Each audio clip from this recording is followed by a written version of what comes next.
All right, here we are with the first day recap from Souderton. As you can see, the gym is cleared out. Glenn and I and Mike are probably the last few here. About 20 after 10 in the evening. We're gonna get out of here, get this to you, and get out and get home hopefully, and avoid the snow. Glenn, not too many upsets tonight. And things kind of go as planned, in my opinion. I think, though, however, what kind of shocked me was how dominant Rock South was. I think we'll start there.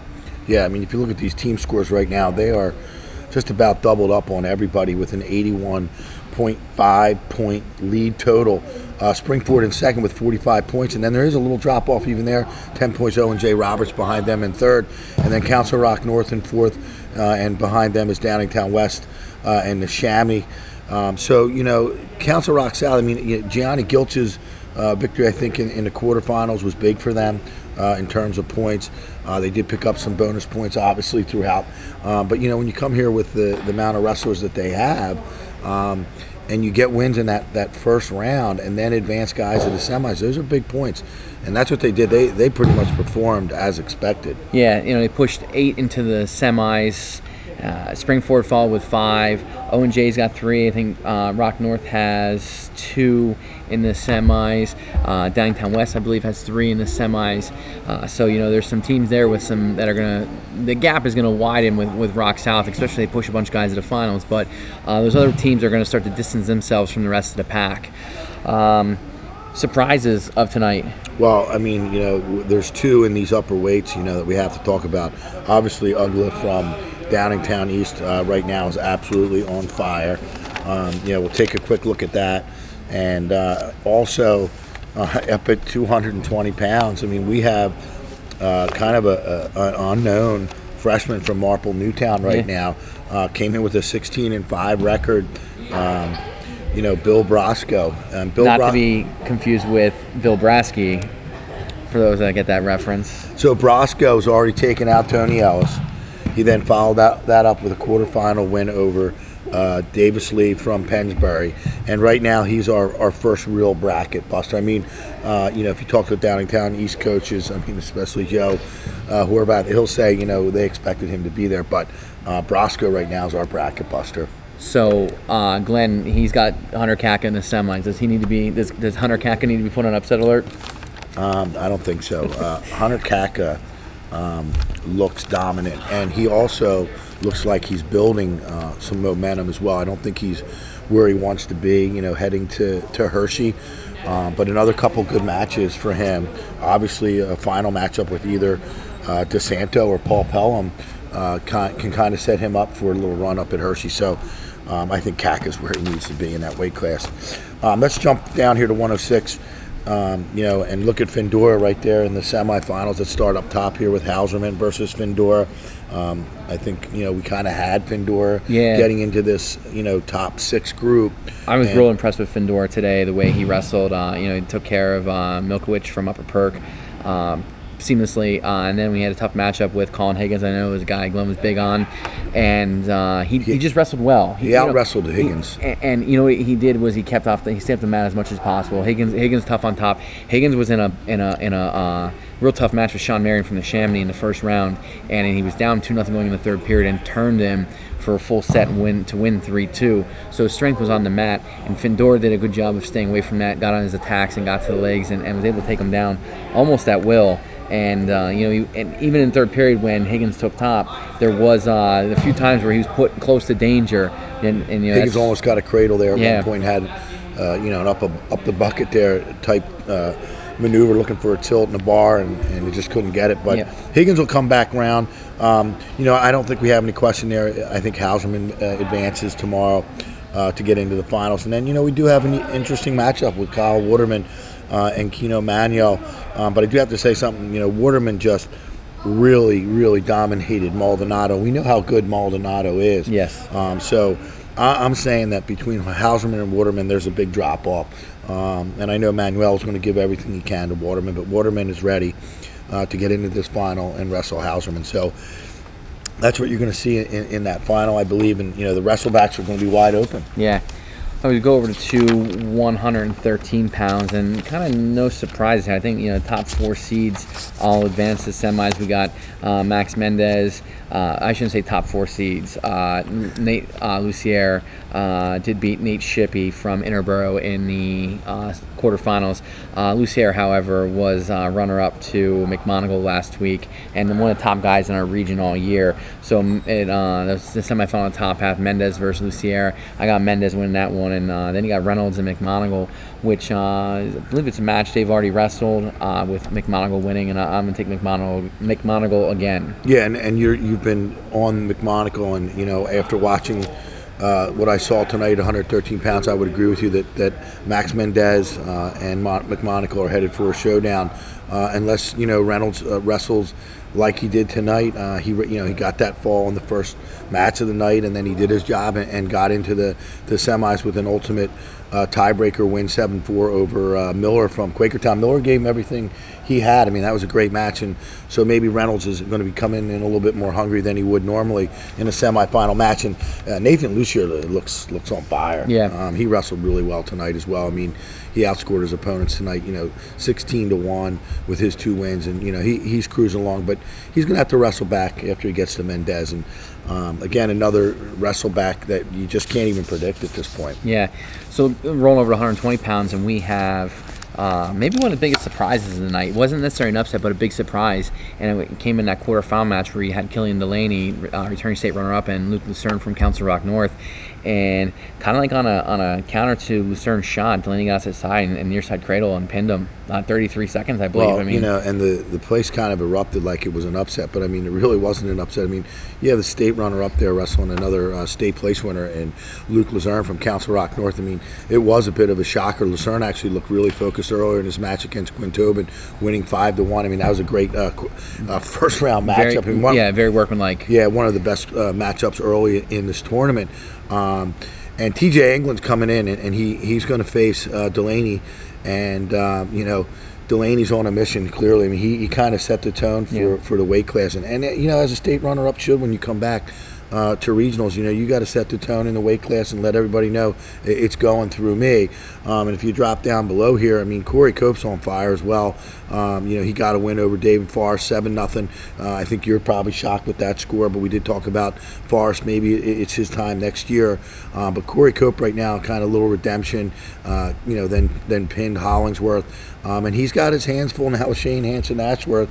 So again, I really think this is Hansen and Ashworth and Delaney going at it in the finals, which should be a dandy. Yeah, I'm looking forward to that. England's going to have maybe be able to keep pace a little bit with Delaney early on, but I just think, I said it in the preview, he's a gamer, and he just seems to live for these big moments like this, and I think he's going to be on his game tomorrow. Yeah, and he's a big 120-pounder. Yes. So let's look at 126, and some surprise here, maybe a mild upset. Some might think in the quarterfinals, Josh Villarengo from Westchester Ruston beat the freshman Chase Barlow from Strathaven in overtime. Getting the first takedown, and in the bottom half of the bracket, you had Brandon Ricchini getting the semi with Corey Salenza. And I'll tell you, I was impressed with Salenza today, but I think this match, this weight, my prediction, I think, is going to hold true with Jordan and Salenza wrestling for the title. But Ricchini did look really tough and really good the way he took it to Keikos from PV. He was just clearly on another level than Keikos. Yeah, and just quickly about Villarengo. I mean, Villarengo did have a good night taking out Barlow. I mean, sudden victory 4-2, and I had Barlow kind of doing some damage here in this weight class, but I think Colton Jordan now kind of is really ready to go and get into this final, whoever it may be, against Salenza or Ricchini. And like you said, Ricchini ended up pinning Keikos over there on that far mat. He didn't even know he'd gotten the pin. It was kind of loud in here, and I don't think he heard the whistle, and he kind of just got up and was like, oh, here we go, moving on. So Ricchini kind of just a casual walk in the park tonight with his 2 wins. And Salenza was on his game. I agree with you. He looked impressive. He looked like a returning state qualifier, which is what that's the swag you got to have when you come into the Southeast region day one, because you could have a bad night and be bounced down into these wrestlebacks, and there's no guarantees down there. So this is going to be a good final, regardless if it's Ricchini or Salenza, with Jordan, unless Varango can pull another upset. Yeah. We look at 132. The East really flexed their muscle. East section really flexed their muscle here at 132 pounds, getting 3 of the 4 semifinalists, and Lucas Ritchie being the other guy coming around the West bracket. And Ritchie up top there is going to see LJ Khan, and I thought Khan looked really good in his matches today with Andros and Isaiah Tucker, and then Zach Martin, the 4th place guy out of the East, makes the semifinal. He's 1 win away from making states, and rewarded. He beat Hodges in overtime. It's a match. I got overtime on video. Way the matches fell, I was videotaping McNair and Sheffield, which we'll talk about in a little bit. But then I was able to get over and get that overtime takedown. So hopefully at some point in time Mike will get that posted. It was a good overtime and scramble for the takedown. And then Gunnar Foose down at the bottom half. And again, I think this has been what we thought it was right from the start, a collision course between Ritchie and Foose. Oh, absolutely. I think LJ Khan is having a great tournament, but as you can see, he came through kind of an easier bottom bracket there. Now he's going to have Ritchie, and Ritchie kind of looked like he was on a mission as well. But Martin's a returning state qualifier as well. Foose is a place winner. It's going to be a great semifinal match. I mean, I know Foose has his number, but either way, this is Ritchie and Foose kind of going to really go at it, and that's going to be a great one because those are 2 great wrestlers. Yeah. So as we turn over to 138 pounds, just as the East was flexing their muscle at 32, 38 not to be outdone the North puts all 4 guys into the semifinals, and it's basically matchups from not really last week, because Williams wrestled Petro in the semis, and McNair and McGill wrestle each other, but it's Williams McNair in the top half of the bracket, and McNair probably had the toughish route to get there, having that tough first round matchup with Brandon Sheffield, in which he looked really good, and taking care of Patrick McCoy in the second round, and he's going to get Tyler Williams for that, and I think it's going to be a good matchup. I think it'll be a little good back and forth. Well, yeah, as we talked off camera, I mean, Keyway McNair was on fire tonight. I mean, he was making a statement as well, and maybe he heard me the other night talking a little bit, but I'm not taking any credit for that. But he really came out hungry to win. He was explosive and dynamic, and that's the Keyway McNair that I've always known. So he's dangerous right now. Tyler Williams is going to have to be on his game to beat Keyway McNair tomorrow in the semifinals. So this is another one I really am looking forward to. And then you have McGill and Petroselli in the other semifinal, and it's the 3rd time they're going to wrestle. And we know the result. Yes, I think Petro's should win. However, he's got to wrestle a little bit cleaner than he did tonight. He wasn't top of his game in that match with Lesser. He just a little frustration in there. But the bottom line is you get a good night's sleep, you get back in here, and your job. Your job is to win this semifinal match and stamp your ticket to Hershey. I mean, and I'm pretty sure Anthony's going to come back in and be prepared to do that. All right, 145 pounds, and no surprise, Cam Robinson, Eric Woolshin is another semifinalist in the top half of the bracket. You have AJ Tamburino and Evan Whiting. So there you have, all 4 guys from the East in this semifinal here. Yeah, and I'm not surprised, but let's talk about a couple of guys here. I mean, obviously, Whiting and Barnhart put on a barn burner with Whiting winning with the sudden victory with a takedown, 4-2, and Whiting kind of is hot all of a sudden again. This kid's wrestled in a lot of big tournaments this season, like he has his entire career at Penn Ridge. But he runs into Anthony Tamburino. AJ Tamburino is hungry to get to states. I mean, I think Whiting is in his way. I think Tamburino takes care of business again, like he has in the past with Whiting. And Wilson's, doesn't have enough for Robinson. This is Robinson and Tamburino in a rematch from District 1 East. So, again, the wrestlebacks will be really interesting now with Barnhart, Meredith back down there. We talked about Meredith the other night. Rosansky got through, like I said, he might. And Staku also has dropped back down. So the wrestlebacks here are going to be interesting in a loaded weight class. Yeah, that's a lot of guys vying for those last 3 vital spots there. So moving on, 152 pounds, and there was. I think we had a little upset here. I mean, Corey Schowecker from Central Buck South. I mean, he's pinned both of his opponents here, and he took care of Brighter from Boyertown, which was kind of surprising with the first period fall. Yeah. Corey is dangerous. He's a big move guy. He's one of those kids that I was telling you, he either wins by pin or he loses. Yeah. He doesn't have that many losses on his record. He does have a lot of falls, and he's a gamer. But Jackson Herb has his number, just like he has most guys' number in this bracket, except one guy down below, the number 1 ranked guy in the state, and Daniel Mancini. And Mancini and Shea will be an exciting match. I think Mancini obviously is the tactician, will execute well.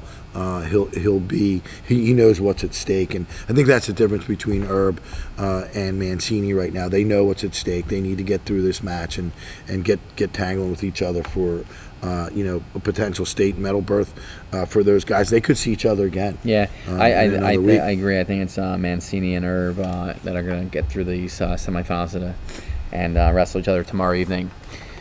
Go to 160 pounds. 160 pounds is a little bit of a mess. Little bit. Patrick O'Neill didn't look great in his first match against Evan Mortimer from Boyertown, and then he followed it up with getting major decision by Spencer Ugla from Downingtown East. And again, Ugla coming out of nowhere, winning the West section last week, and following it up with he's continuing that role that he's on. He a pin and a major decision to start his day off. Major decision over state place winner. Yeah. Crawford held on late to beat Moser in that quarterfinal. Moser from Methacton. Quinn used a tech fall and a injury default over Markel Hundell from Chichester to get to the semifinals, and Matt Collegesi with a medical forfeit over Troy Mockluck, who wasn't here, and then he beats Austin Philippone 7-2 from Garnet Valley. This Quinn Collegesi matchup is a pretty intriguing one on paper, and will be on the mat if if Quinn and Collegesi are on their game. Because if you just cover it up, you're like, oh, that's the final. Yeah. But you open that back up, and Crawford has had a great season. He's been one of our top guys, ranked at 160 all year long. He's going to have his hands full with Ugla right now. Ugla's maybe the hottest guy in the tournament, except for this freshman we're going to talk about a little bit later. But listen, Quinn right now, this flip a coin. This is going to be a great match. Yeah. This may be the best semifinal. I think you said before you want to see this. Yeah, and likewise, agreeing with you.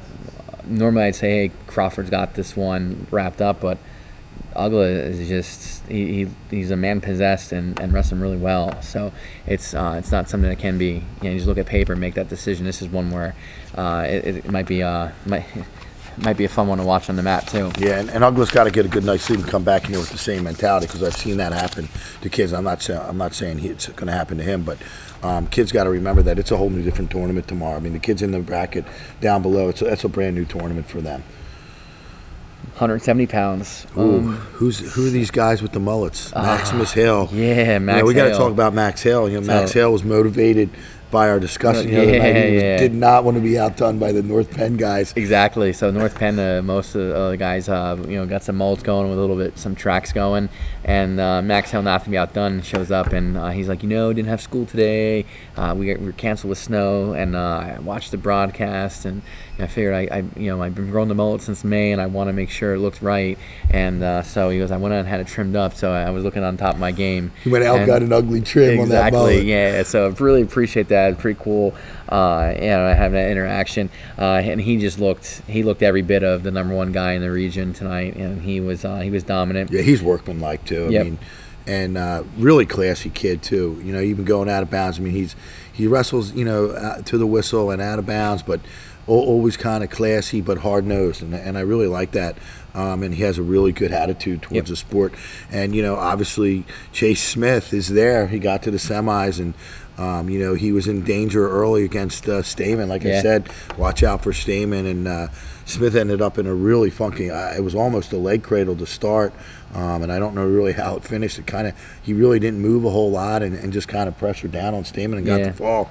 And you know, Smith is in a good spot, I think, you know, at this point. And now we're going to have a good matchup with Lido and DiBernardo. And we talked about that the other night. And we were watching that DiBernardo-Alexander match. And Alexander was up early on him and kind of rolling. And then DiBernardo got on top, and DiBernardo did DiBernardo things. And, you know, he gets the fall. And then he follows it up with a major decision over Nick Corbett. Just you know, picked him apart. And Lido had a match, tough match with... or he had tech followed Chapman, and then he pinned McCutcheon. You know, it was close in the third. I think it was like 5-1, and they got into a scramble. McCutcheon trying to come on bottom, and Lido stuck him. You know, got him right on his back and stuck him. Yeah, so, McCutcheon did wrestle well to get by Will Johnson. You know, I thought that was going to be a tough match, and there's a lot of McCutcheon looked really good against Johnson. And there's a lot of tough matches coming back through, dropping down here now in these wrestlebacks. And Chapman's going to wrestle Johnson now. I'm just taking a quick look here, and then, you know, Gunnar Spain waiting for him. You have Alexander and Falcone from Radnor waiting, Stamen waiting for him, and then you have, you know, Needstock and Corbett are going to match up, I think, again. You know, and that could be a good one. And then you know, McCutcheon's in a pretty good spot up top. Yeah, Corbett, McCutcheon. Yep. And then with probably to wrestle Chase Smith. So. Yeah, someone's going home. Yeah, so let's get to 182, and Joey Milano has been absolutely dominant, looking like the top guy in the region. You're going to get your final in the semifinals, Joe. Yeah, you called it. Yep, I called it. Novak did not perform very well in that match, and you know, the first period, you know, looked pretty even. And then they got on the mat, and you know, Musa did you know did what he does. Got on top and just dominated. Yeah. He slapped on a cradle at one point there, and it was tough. With Milano and Musa on the top half of that bracket, I think Milano is good enough to out wrestle him, and he's way more physical. I think it's going to be Milano, you know, dominant victory in that semifinal. He's going to really flex on this bracket right there and show that he's the guy. The bottom half, you have Gilch and Milnick from Downingtown West and Gilch from Rock South. I think you know, Milnick gets the win there, gets to the final, but you know, he's not going to have.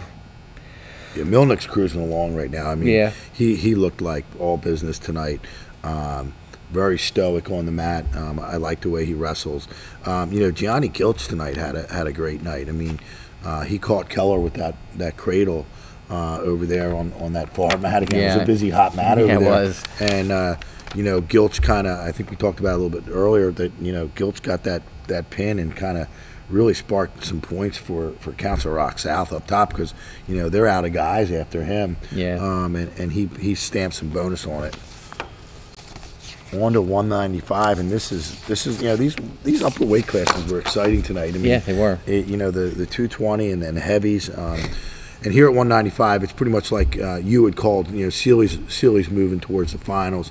I don't think Brian Fennell has enough for Sealy, but Fennell did his job. You know, he got by Zach Jones, you know, with a fall, and I think he set himself up good for a spot in Hershey, just getting to the semis. And then, you know, Miller over Green, you know, what a great match that was. I mean, Miller hit a takedown over there. I don't know if you saw that. Yeah, I was in the corner filming that one. Beautiful takedown, you know, probably to win that match. And Stolfi proving me wrong here in the home gym, but I did say it could happen in the home gym. It could help him, and you know, he did his job in the first match like he should. And you know, then he takes out Schaefer, you know, the number 2 seed, if you will, and he's put himself in a pretty good situation to wrestle, you know, for a spot to states right away. But I think Miller and Sealer are going to be the 2 we see.